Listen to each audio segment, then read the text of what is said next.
مريض الزهايمر لو خرج من بيته تفتكروا ممكن يرجع تاني؟ لو حس بالألم هتفهموه وتحسوا بيه؟ لو ساكت هتقدروا تعرفوا إذا كان هو راضي ولا تعبان ولا متضايق وزعلان؟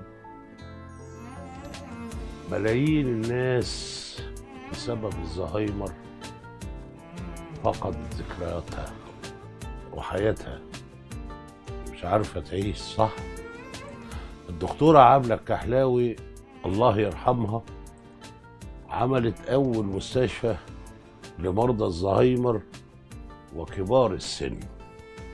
بصدقاتكم، بزكاتكم، تبرعاتكم هتقدروا تكملوا المشروع العظيم ده. والمرض ملوش كبير ومفيش أي أسرة تتحمله. استضفناهم عندنا في الباقيات الصالحات وبنينا أول مستشفى لمرضى الزهايمر وكبار السن.